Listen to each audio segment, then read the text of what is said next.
So here's my intro for my firearm reviews. A good firearm is like a good relationship. Attention that you give to the maintenance and the cleaning, upkeep of the firearm, the effort in shooting and learning its mechanics, the patience and consistency of running those fundamentals, rudiments, and handling its quirks. All of that tied back into time. The time that you put into all of those characteristics will yield, or hopefully yield, a good relationship with positive results. Now, you can say that with any good relationship, whether it be romantic, intimate, friendship, work, all that stuff. It can fit in each person's life in some way, in some capacity. Just like a good firearm.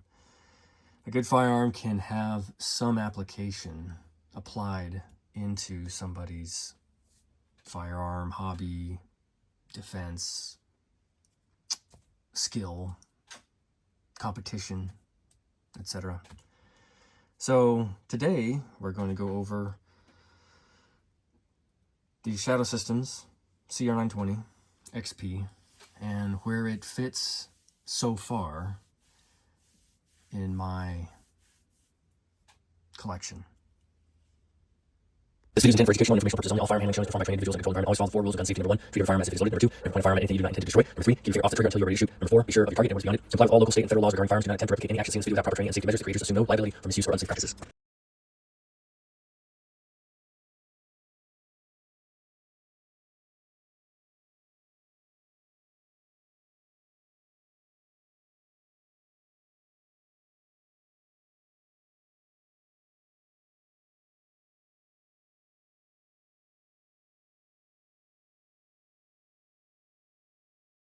Now I want to give a caveat, just like this intro, which I will do for every firearm review. I'm going to give the caveat of also that characteristic of time. Time is telling all secrets, all truths, everything. The more time that you have with that good relationship or a good firearm, the more that you'll know about yourself and your relationship with it or the person. We'll just leave it at the firearms for right now. And 1,000 rounds is, I'd say it's a start. I'd say 1,000 rounds is a start for a firearm to get to know it. Man, you get to 60,000. That's pretty much, yeah, you've been married with 3 kids and a dog and started your own business and maybe even had your first knockdown, drag out fight. Anyway, that's another milestone, getting up there in 10,000, 30,000, 60,000. But 1,000 rounds, I think, is a good barometer for knowing the relationship you have with the gun. And I will go over 3 pros and 3 cons. It's not going to be super serious. I know this video sounds like it's going to be super deep and very involved, but it's just a philosophy that I have with this hobby that I really enjoy, aside from the defense and the right to bear arms, all that stuff. It's just a philosophy I have of something that I love, something that I enjoy, and I enjoy teaching others. I enjoy sharing with others, and I want to make it as fair as possible while keeping it light and straightforward. So let's go over first the pros and then the cons. First pros about this gun is, the big one is ergonomics. It is a thin pistol. It fits very well in your hand. I'm 6 foot plus, and I have, relatively big hands. Bigger hands, not huge, but it fits so well in your hand, and the grip texture around it grips very well, but it's not offensive. It doesn't hurt to grip the gun. There's a little lip at the bottom for the grip, beaver tail up at the top. excuse me, the gas pedals, which is just little grip texture that's keeping your finger in place, and then also your thumb, excuse me, also your thumb, oops,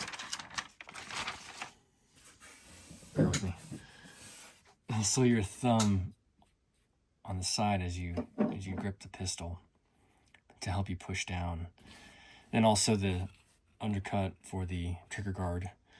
All to say, it fits so well. There's a little guard for the slide stop too. Anyway, all of it is just great. It fits so good. I'm, first holding onto the firearm before I bought it, I felt, yeah, this is great. This will feel really good. The slide serrations, sorry, that's not ergonomics. That's something else. Anyway, the grip, yep, very, very nice. I really, really, really loved holding the gun. It made me feel like I was in control.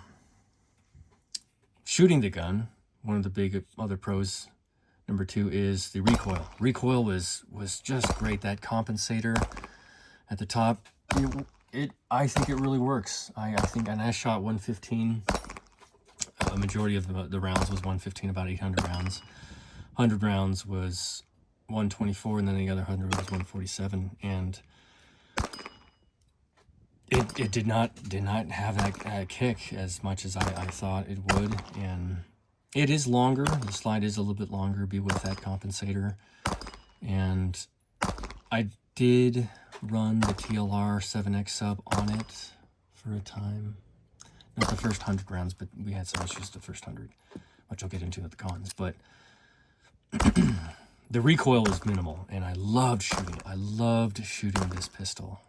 It felt very, very good. So that's number 2 was the recoil. It's just shooting experience, I should say. Shooting experience with the recoil, wonderful. And this is all my opinion.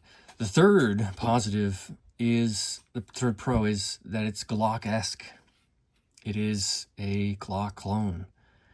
And there is so much about it that is shot for shot, no pun intended, just like a Glock, that the platform is so familiar. You know how to break it down. You know where all of the controls are. You can anticipate everything about it, including the grip angle, which I didn't have too much of a problem with, which I don't think I still do, but I think that's up to conjecture at this point right now. So being a Glock clone, it is just very easy to move into and get familiar with. It's already been familiar, because if you shot a Glock, you shot this, pretty much. Just the grip. The grip is 10 times better than the regular Glock, unless you have a Glock 43X, then you're familiar with this as well. Bonus for me is the aesthetics. It just looks amazing. It looks so good. It's so Gucci without being too Gucci. It was a little pricey. I think up to $800 and $900. And it has the serrations that you want. It looks like everybody talks about. It looks like it's from an aftermarket build. Tritium sights. So there is a tritium front sight. I don't know if you can picture that. A tritium front sight that is easy to lock onto. The trigger for me is also another good talking point, because it gives a little bit more to the user, instead of being something quick and fast, like a competition trigger, which this is probably, I think I measured at 5 some pounds, and that's what I want personally from an EDC, an everyday carry. So it's also optics ready, which I guess in this class you should already have optics cut ready to go, but I'm still going to point that out as a little bonus. All of these little bonuses don't affect the pros and the cons, and these aren't weighted on any scale necessarily. I'm just listing what I find I like and what I find I don't like, and then deciding at the end what is my consensus. So those are the pros and the bonuses. The cons is ergonomics. And it's that grip angle. I think it's a problem for me. Either the target that I was shooting at was a little low, which I don't think so. It was high all the time. So I was aiming down, or the grip angle has me holding the firearm at a angle downwards to begin with. So that's a negative for me. Also, the ergonomics is the beaver tail. Not to say that's a bad thing, because I know I said it was a good thing, but that beaver tail with the ergonomics, it creates slide bite. I came up high on purchase on the firearm, and when the slide would come back, reciprocate, it would give me slide bite.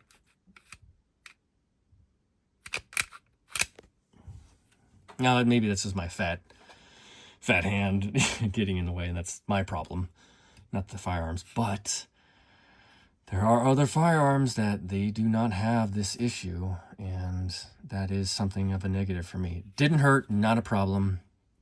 It's looped into all the ergonomics of the Glock platform where you're angled downwards. So that's just part of it. Not a bad thing. And it's a significant beaver tail too, so it's supposed to be positive, but it's part of the negative because it gave me that slide bite.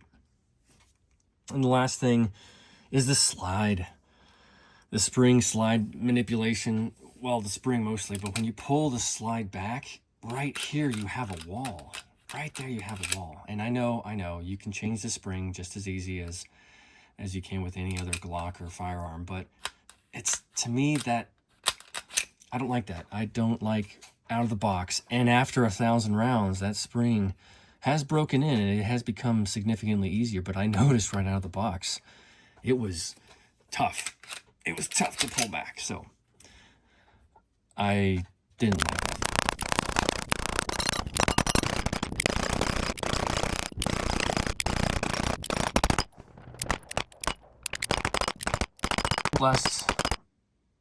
Sorry, I was gathering my thoughts. Last con is the break-in.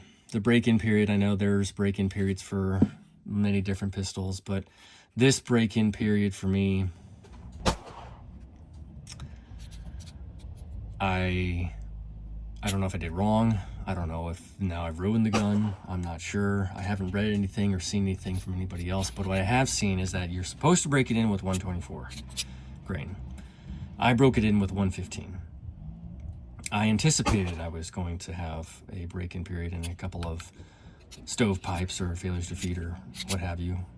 And I did, and it went through after about 20 or 50 rounds. It was fine, probably 20 rounds. It was quick, not a problem. So I didn't have any issues all the way until 147 grain. I shot the 147 grain and I didn't have a good experience, and it made me afraid to carry it as an EDC. I haven't shot hollow points. This is why I mentioned the whole thing about time. Time is going to give me what I am looking for from the answers of the pistol, and also the relationship I'll have with it, whether it'll just be a range toy or maybe a bedside self-defense pistol. I'm not sure, but I need to shoot what I'm going to carry as far as the hollow points are concerned, so then I know where the firearm sits in my collection. But yeah, that break-in was inconsistent, and it scared me. I was like, oh man, I don't want that to happen. And I've watched other reviews of people that have had similar issues and also how to mitigate them.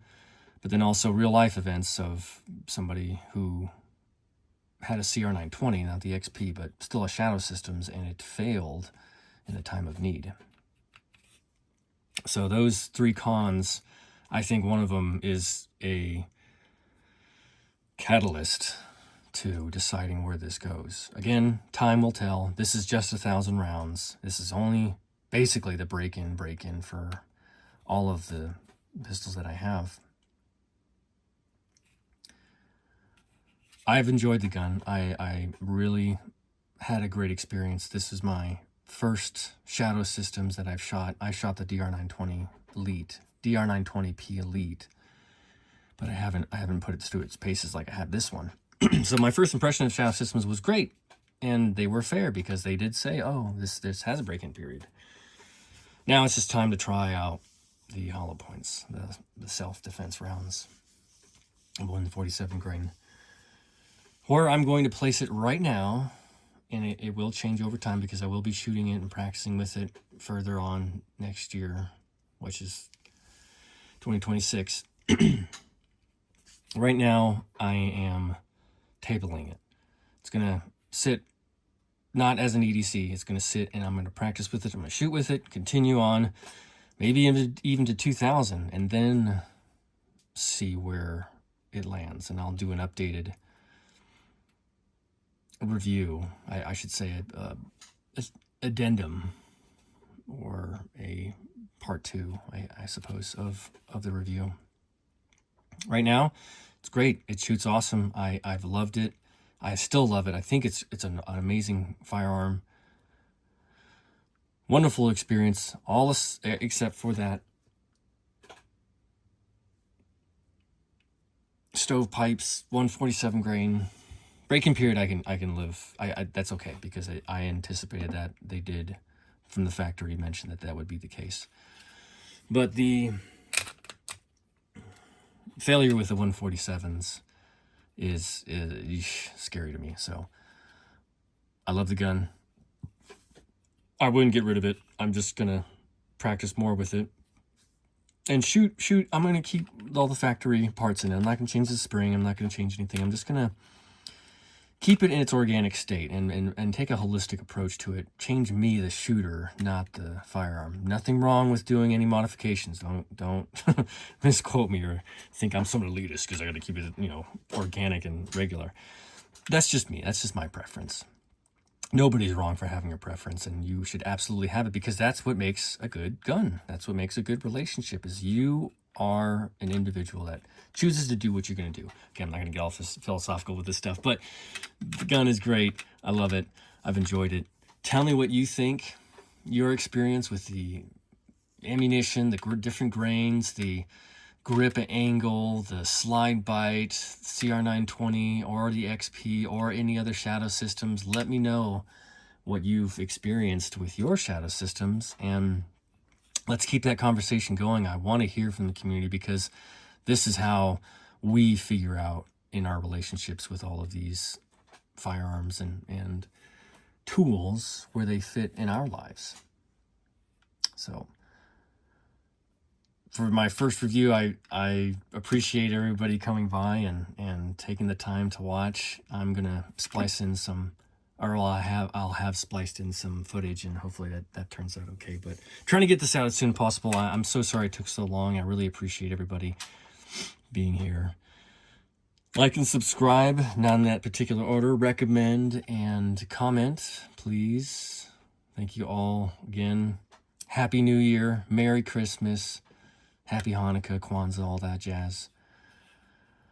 Until the next review, which will be the Canik Meta MC9 Prime. Dagu Hao Ziji and Zui Anchuan.